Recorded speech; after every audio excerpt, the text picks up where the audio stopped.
اور معزز اجتماع کے لیے میں نے سرنامہ کلام میں سورہ جمعہ کی ابتدائی 3 آیتوں کی تلاوت کا شرف حاصل کیا۔ سورہ جمعہ قرآن مجید کا 62واں سورہ ہے اور اس کے آغاز کی یہ 3 ابتدائی آیات ہیں۔ پروردگار نے ارشاد فرمایا کہ یسبح للہ ما فی السماوات و ما فی الارض، اس کائنات کا ذرہ ذرہ اللہ کی بے عیبی کا اعلان کر رہا ہے۔ یسبح للہ ما فی السماوات و ما فی الارض، کائنات کا ہر ذرہ اعلان کر رہا ہے کہ ہمارا خالق بے عیب ہے۔ یہ خالق ہے کون؟ الملک القدوس العزیز الحکیم، یہ بادشاہ ہے، اللہ بادشاہ ہے، قدوس یعنی بے عیب ہے، عزیز یعنی غالب اور طاقت والا ہے، حکیم یعنی منصوبے کے بغیر کسی کام کو انجام نہیں دیتا۔ 4 نام ہیں اللہ کے، بادشاہ ہے، بے عیب ہے، طاقتور ہے اور حکمتوں والا ہے۔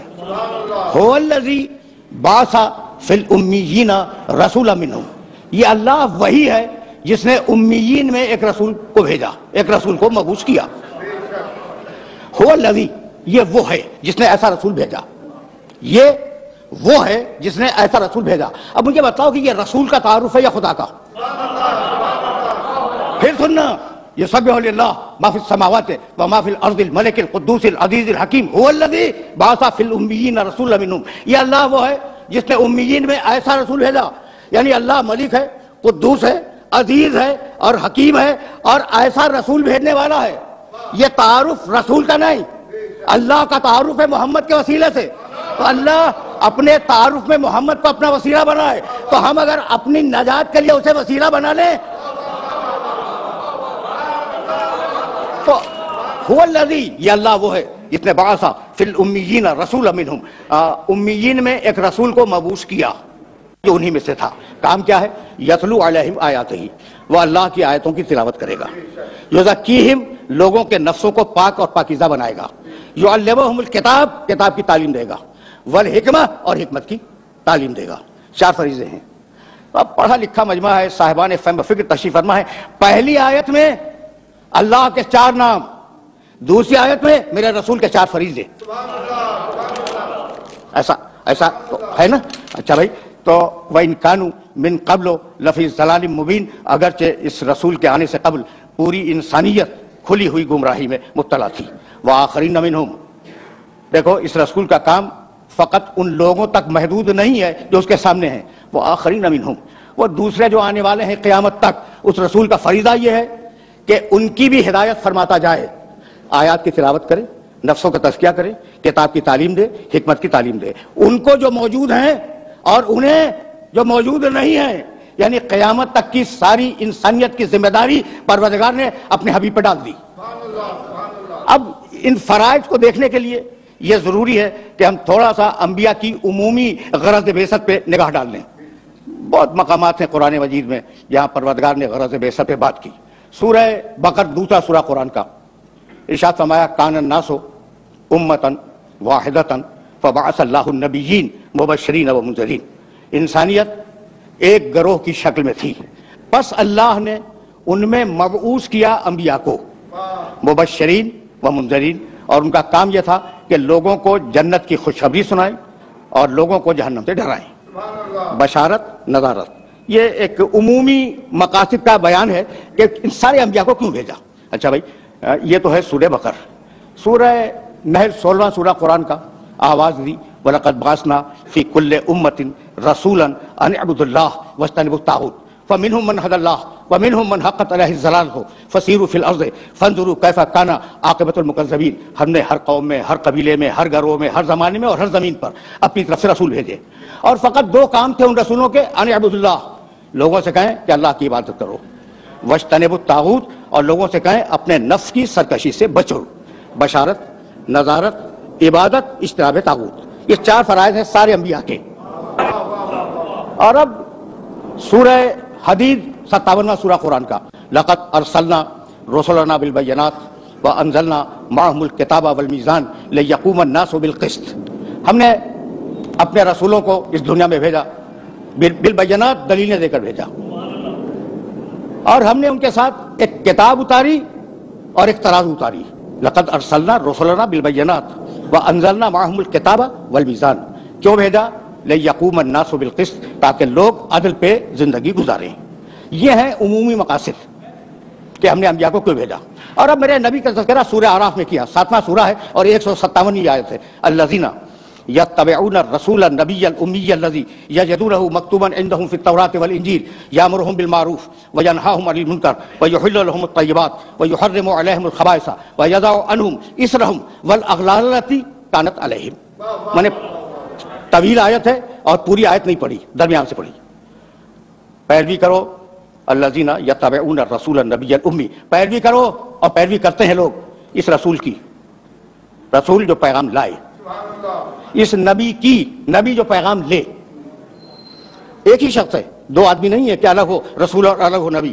جب لے رہا ہے نبی ہے، جب دے رہا ہے رسول ہے. ایک ہی، یعنی جہتیں بدلی ہوئی ہیں، شخصیت نہیں بدلتی. الذین یتبعون الرسول النبی الامی، امی کے لفظ کو روک رہا ہوں میں، بہت توجہ رکھنا. وہ لوگ جو پیروی کرتے ہیں اس رسول کی، اس نبی کی، اس امی کی. الذی یجدونہ مکتوبا عندہم فی التوراۃ والانجیل. اور یہ وہ نبی ہے کہ جس کا تذکرہ پانے والے قیامت تک توریت و انجیل میں پاتے رہیں گے. تعارف کرایا نبی کا، اور اب اس کے بعد آواز دی کہ ہم نے اس نبی کو کیوں بھیجا. غرض بعثت یامرہم بالمعروف. اچھا دیکھو لفظ امی کو ذہن میں رکھنا. اب میں جو بھی ترجمہ کروں، عموماً ترجمہ کرنے والے یہ ترجمہ کرتے ہیں کہ جسے لکھنا نہ آئے پڑھنا نہ آئے.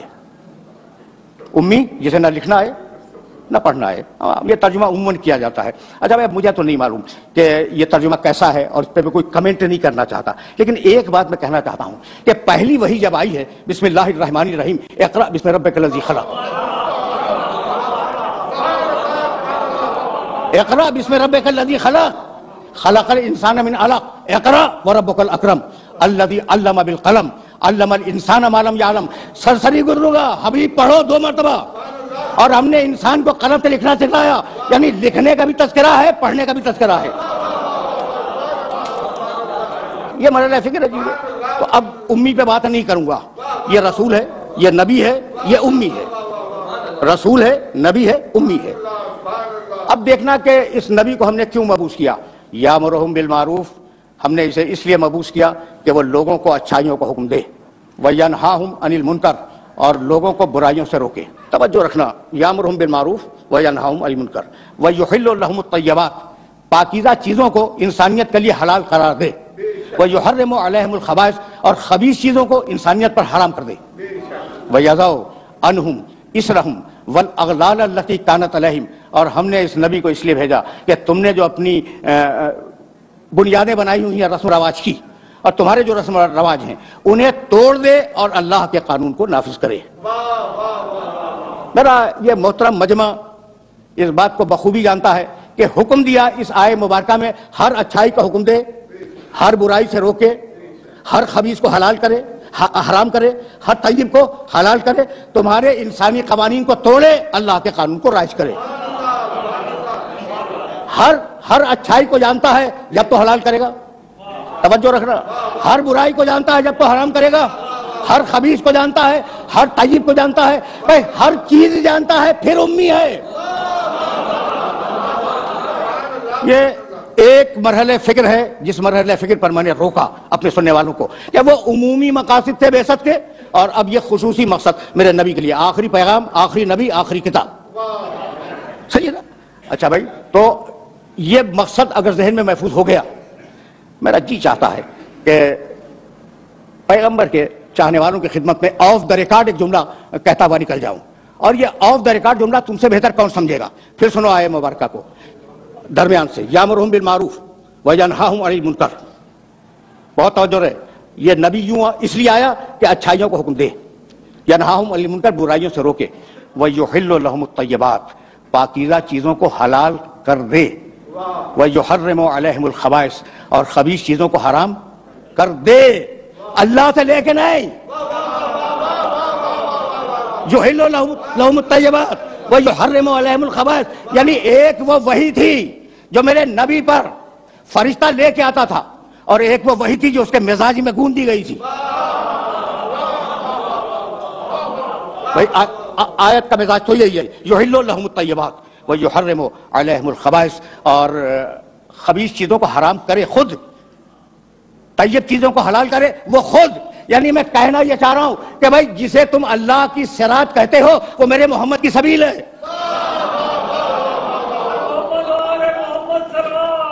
جسے تم صراط مستقیم کہتے ہو اور جسے سبیل الہی کہتے ہو وہ واقعاً بنا ہوا کوئی راستہ نہیں ہے، میرا محمد قدم رکھتا جائے راستہ بنتا جائے۔ یہ وہ باریک مرحلہ فکر تھا جہاں میں اپنے سننے والوں کو روکنا چاہ رہا تھا۔ اب واپس چلو اس آیے مبارکہ کی طرف جس میں غرض بعثت کو پھر بیان کیا گیا، هو الذی بعث فی الامیین رسولا منہم، ہم نے اس نبی کو امیین میں مبعوث کیا۔ جعلہ کے معنی ہے بنانا، انی جاعل فی الارض خلیفہ، میں زمین پر خلیفہ بنانے والا ہوں۔ جاعل، جال کے معنی بنانا، بہت توجہ رہے۔ یا داؤد انا جعلناک خلیفۃ فی الارض، داؤد ہم نے تجھے اس زمین پر خلیفہ بنا دیا۔ تو جال کے معنی بنانا، باز کے معنی اٹھانا، یعنی نبی اس دنیا میں بنایا نہیں جاتا، نبی پہلے سے نبی ہوتا ہے، اسے بھیجا جاتا ہے۔ یہ جو 62واں سورہ ہے نا سورہ جمعہ، اس سے پہلے سورہ 61واں سورہ صف، اس میں بھی پروردگار عالم نے ارشاد کیا، هو الذی ارسل رسولہ بالہدی ودین الحق، ہم نے بھیجا اس رسول کو، پہلے سے تھا رسول، اسے ہم نے دنیا میں بھیج دیا۔ اچھا تو اب رسول آیا، رسول کے معنی پیغام لانے والا، سب کو معلوم ہے، اور اس کا ترجمہ اگر اردو میں ڈھونڈا جائے تو قاصد، اگرچہ قاصد بھی عربی لفظ ہے لیکن اردو میں جس معنی میں استعمال ہوتا ہے اسی معنی میں عربی میں لفظ رسول استعمال ہوتا ہے۔ اچھا بھائی اور آسان کر لو، ایلچی، تو اب یہ کون ہے؟ اللہ کا ایلچی ہے، اور یہ پیغام لانے والا لکھا ہوا سربمہر لفافہ لے کے نہیں آیا، یہ پیغام لایا ہے زبانی، ایسا ہے یا نہیں؟ اگر یہ سمجھ لو تو پھر میں آگے چلا جاؤں، اور یہ وہ مرحلہ فکر ہے جس مرحلہ فکر پر ذرا سی رسالت کھلے گی۔ سربمہر لفافہ نہیں لایا کہ آپ اسے کھول کے پڑھ رہے ہیں، وہ زبانی پیغام لایا ہے، اس نے زبانی میسج لیا، اپنے ذہن میں رکھا، زبانی آپ تک پہنچایا۔ تو ایلچی کے لیے پہلی بات یہ ضروری ہے کہ اس میں پیغام کو ریسیو کرنے کی اہلیت ہو۔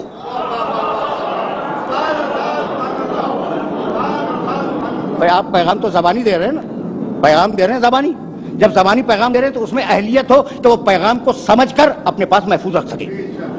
پہلی ضرورت ایلچی کی۔ دوسری ضرورت حافظہ اتنا اچھا ہو کہ وہ اس پیغام کو بھول نہ جائے، مکمل طریقے سے یاد رکھے تاکہ پہنچا سکے، یہ دوسری ضرورت اس ایلچی کی۔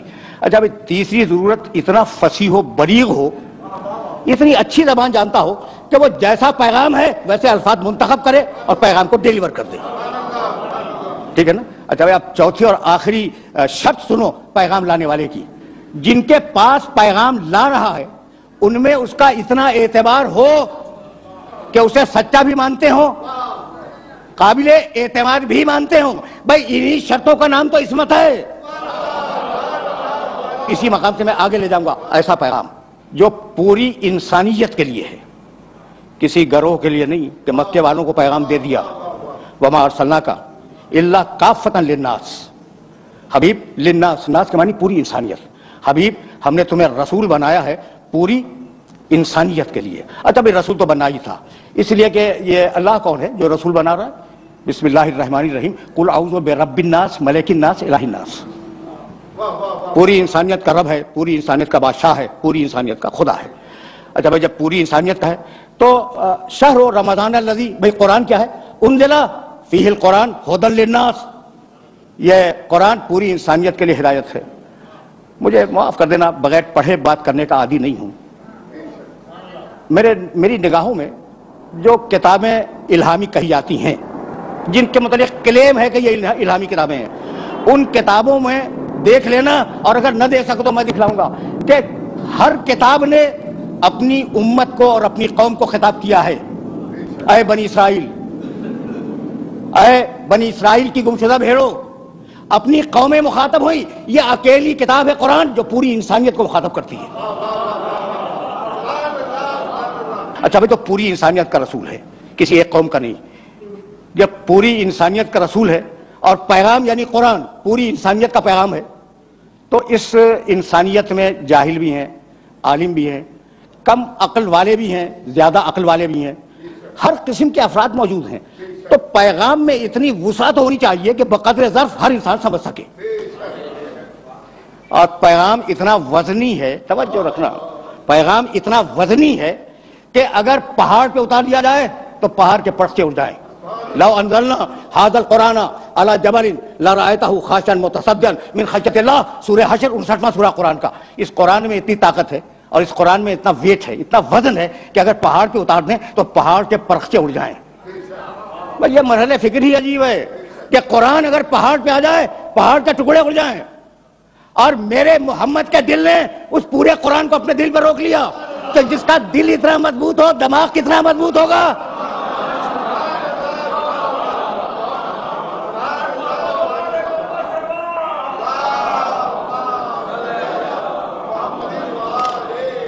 اب میں ایک جملہ کہنا چاہ رہا ہوں اور پڑھ کے بولتا ہوں.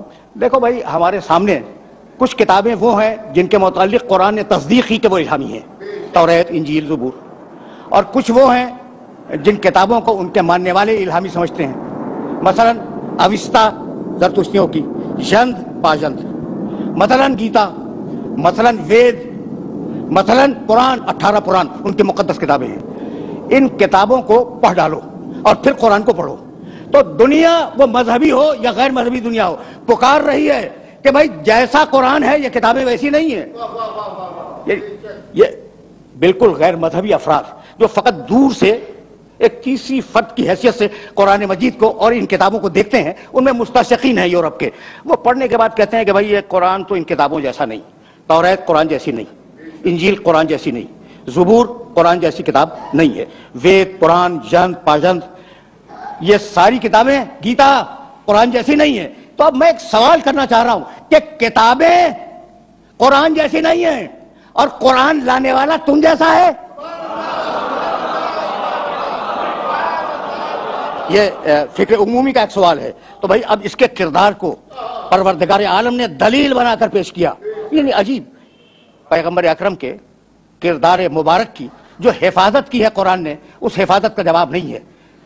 سورہ نساء قرآن مجید کا 4 سورہ 64 آیت، فلا وربک لا یؤمنون حتی یحکموک فیما شجر بینہم ثم لا یجدوا فی انفسہم حرجا مما قضیت ویسلموا تسلیما. فلا وربک، تیور دیکھو قرآن مجید کی اس آیت کے، عجیب تیور ہے. اللہ مخاطب ہے اپنے حبیب سے، فلا وربک لا یؤمنون، حبیب تیرے اللہ کی قسم، تیرے اللہ کی قسم، لا یؤمنون، یہ زبانی کلمہ پڑھنے والے مومن نہیں ہیں.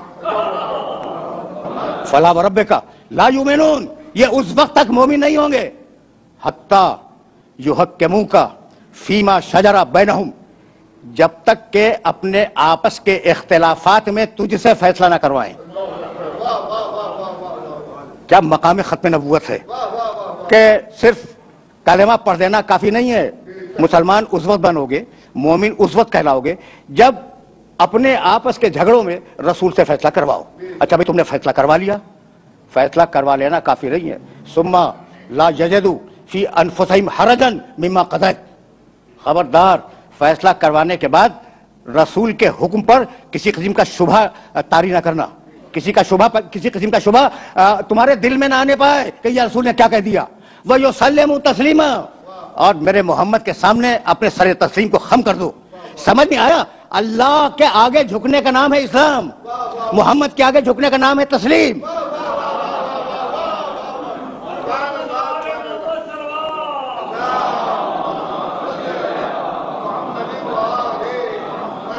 یہ مرحلہ فکر عجیب ہے، اور میں اس مرحلہ فکر پر تھوڑی دیر کے لیے اپنے سننے والوں کو روکنا چاہ رہا ہوں. میں مقام محمد کی حفاظت، سورہ نساء 4 سورہ قرآن مجید کا، اور اب آواز دی سورہ حجرات. بار بار میں نے ان آیات کی تلاوت کی، پہلی اور دوسری آیات. بسم اللہ الرحمن الرحیم، یا ایھا الذین آمنوا لا تقدموا بین یدی اللہ ورسولہ واتقوا اللہ ان اللہ سمیع علیم یا ایھا الذین آمنوا لا ترفعوا اصواتکم فوق صوت النبی ولا تجهروا له بالقول کجهر بعضکم لبعض ان تحبط اعمالکم وانتم لا تشعرون. اے ایمان لانے والو، خدا اور رسول سے آگے بڑھنے کی کوشش نہ کرنا، یعنی حکم خدا اور رسول سے آگے نہ بڑھنا، جو کہہ دے اسے مان لو. ٹھیک. دوسری آیت یا ایھا الذین آمنوا لا ترفعوا اصواتکم فوق صوت النبی، اے ایمان لانے والو اپنی آواز کو میرے نبی کی آواز پر بلند نہ کرنا. پروٹوکول ہے میرے نبی کا، یہ میرے نبی کا پروٹوکول ہے کہ اس کی آواز پر اپنی آواز کو بلند نہ کرنا. اس کے بعد کا ٹکڑا پڑھوں، وَلَا تَجْهَرُوا لَهُ بِالْقَوْلِ كَجَهْرِ بَعْضِكُمْ لِبَعْضٍ. خبردار میرے نبی کو اس طریقے سے نہ پکارنا جیسے تم اپنے دوستوں کو پکارتے ہو. سن لیا تم نے؟ سن لیا؟ لا تجہروا لہ بالقول کجہر بعضکم لبعض. خبردار میرے نبی کو ویسے نہ پکارنا جیسے تم اپنے دوستوں کو پکارتے ہو. یعنی اگر وہ تم جیسا ہوتا تو ہم اجازت دے دیتے. ان تحبط اعمالکم وانتم لا تشعرون. تمہاری پڑھی ہوئی نمازیں تمہارے منہ پہ پھینک دوں گا، تمہارے رکھے ہوئے روزے تمہارے منہ پہ پھینک دوں گا، تمہاری دی ہوئی زکات اور تمہارے کیے ہوئے حج تمہارے منہ پہ مار دوں گا اگر میرے نبی سے آگے بڑھنے کی کوشش کی اور اگر میرے نبی کی آواز پر اپنی آواز کو تم نے بلند کیا. اب پروٹوکول میرے نبی کا پروٹوکول سمجھ میں آ رہا ہے نا بھائی؟ یہیں سے تو ذرا سا میں اپنے سننے والوں کو آگے لے جانا چاہ رہا ہوں. مشہور و معروف آیت سورہ احزاب کی، ان اللہ و ملائکتہ یصلون علی النبی، بہت مشہور آیت ہے، آیت درود. ان اللہ 33واں سورہ، سورہ احزاب، و ملائکتہ یصلون علی النبی، اللہ اور اس کے فرشتے نبی پر درود بھیجتے ہیں. یا ایھا الذین آمنوا، اے ایمان لانے والو، صلو علیہ وسلموا تسلیما.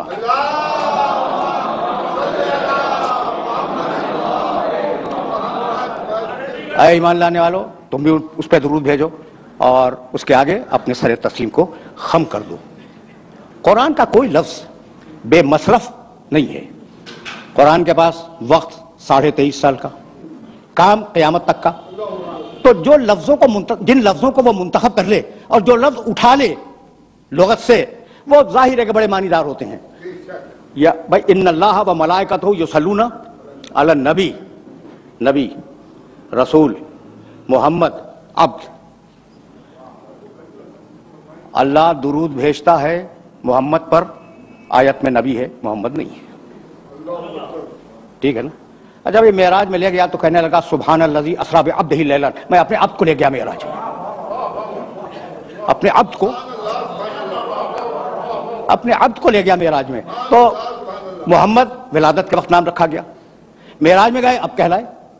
ٹھیک ہے نا؟ اچھا پھر رسول بنے، جب اعلان بعثت کیا تو رسول بنے. تو درود بھائی توجہ رہے، محمد پہ نہیں، درود رسول پہ نہیں، درود عبد پہ نہیں، درود نبی پر. اب سوچنے والی بات ہے کہ لفظ نبی کو منتخب کیوں کیا؟ درود بھیجتا ہے محمد پر؟ نہیں، درود پھر اس دن سے ہوتی جس دن محمد دنیا میں پیدا ہوئے. اللہ اور اس کے فرشتے درود بھیجتے ہیں رسول پر، اس دن سے درود ہوتی جس دن سے اعلان رسالت کیا. ٹھیک. جب اگر کہہ دیتا کہ اللہ اور اس کے فرشتے عبد پر، عبد کے معنی بندہ، اب پر درود بھیجتے ہیں تو معراج کی رات سے درود شروع ہوتی. ٹھیک ہے یا نہیں؟ پھر ایک مرتبہ زحمت اور دینا چاہ رہا ہوں، محمد ولادت کے دن سے، رسول بعثت کے دن سے، عبد معراج کی رات سے رکھا. ان اللہ و ملائکتہ یصلون علی النبی. اب جب سے نبی ہے تب سے درود ہے. کب سے نبی ہے؟ کنت نبیا و آدم غیر ماء و طین. کیا پروٹوکول ہے اس نبی کا؟ اب میرے پاس اردو میں کوئی لفظ نہیں تھا، اس لیے میں نے یہ انگریزی کا لفظ استعمال کیا. کیا پروٹوکول ہے؟ یعنی موسیٰ علیہ السلام نہیں آیا کہ جب ان کا نام لو درود بھیجو، نہیں ہے. عیسیٰ علیہ السلام کے لیے درود کا تذکرہ انجیل میں، چاروں انجیلوں میں، اس کے علاوہ بھی 4 انجیلوں کے علاوہ بھی انجیلیں پائی جاتی ہیں، کہیں نہیں ہے. یہ اکیلا پروٹوکول ہے میرے نبی کا.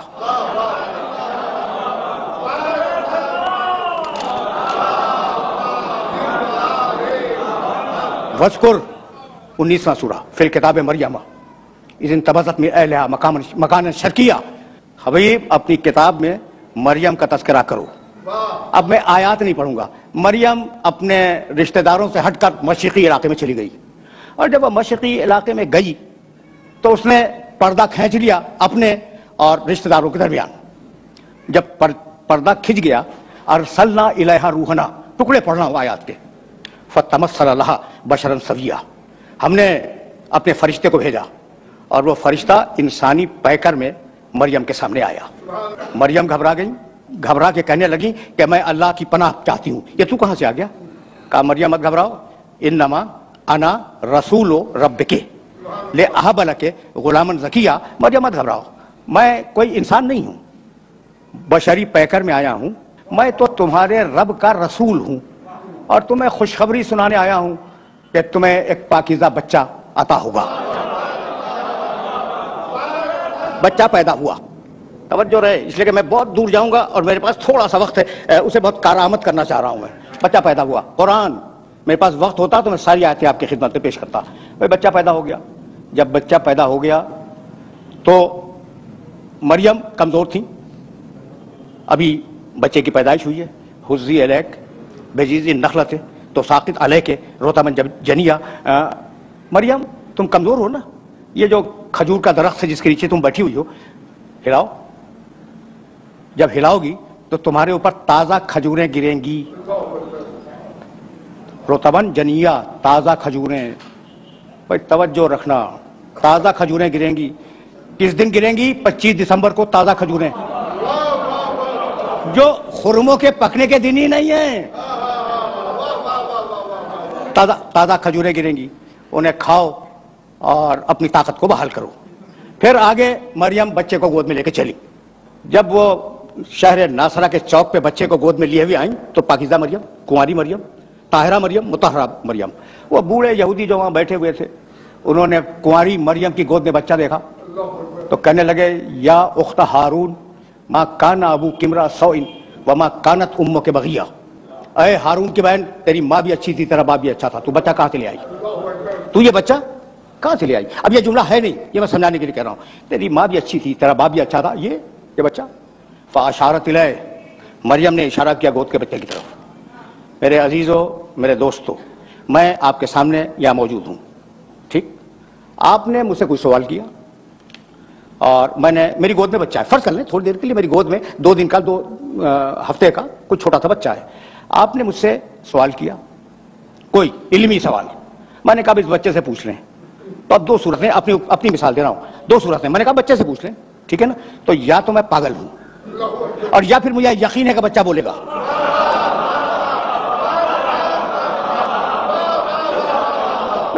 سیدھی بات کرو, سیدھی بات کرو. یا تو میں واقعاً پاگل ہوں, کہہ رہا ہوں کہ اس بچے سے پوچھ لو, اور یا مجھے یقین ہے کہ بچہ بولے گا. تو مریم کو یقین ہے کہ بچہ بولے گا.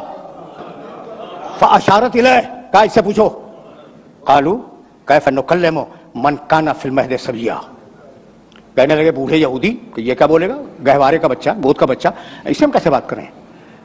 اب عیسیٰ گود سے بولے, قال انی عبداللہ آتانی الکتاب وجعلنی نبیا. عیسیٰ کہنے لگے میں اللہ کا بندہ ہوں. کبھی پھر صحیح, قرآن ہے اور بڑی عجیب و غریب کتاب ہے, اور میرا یہ میسج ہے نہ فقط سامنے بیٹھے ہوئے محترم سامعین سے, بلکہ جہاں جہاں تک یہ آواز نہ آئے کہ کچھ وقت قرآن کے مطالعے کو دیا کرو. لیکن یقین کرو, قسم کھا کے کہہ رہا ہوں کہ یہ قرآن تمہارے باپ سے زیادہ شفیق اور تمہاری ماں سے زیادہ مامتا والی کتاب ہے. کبھی اس میسج کو اپنے ذہن کے اندر محفوظ رکھنا اور بات کرنا. قالوا کیف نکلم من کان فی المہد صبیا. قال انی عبداللہ آتانی الکتاب وجعلنی نبیا. عیسیٰ بولے گود سے مریم کی کہ میں اللہ کا بندہ ہوں, اللہ نے مجھے کتاب دی ہے اور اللہ نے مجھے نبی بنایا. کہاں سے بولے؟ گود سے. عیسیٰ اعلان کر رہے ہیں مریم کی گود سے کہ اللہ نے مجھے نبی بنایا ہے. پھر حضرت یحییٰ کے لیے اسی قرآن نے آواز دی, یا یحییٰ خذ الکتاب بقوۃ وآتیناہ الحکم صبیا. اے یحییٰ ہم تمہیں کتاب دے رہے ہیں, اس کتاب کو مضبوطی کے ساتھ تھام لو. وآتیناہ الحکم صبیا, ہم نے بچپنے میں یحییٰ کو نبوت دے دی. پروردگار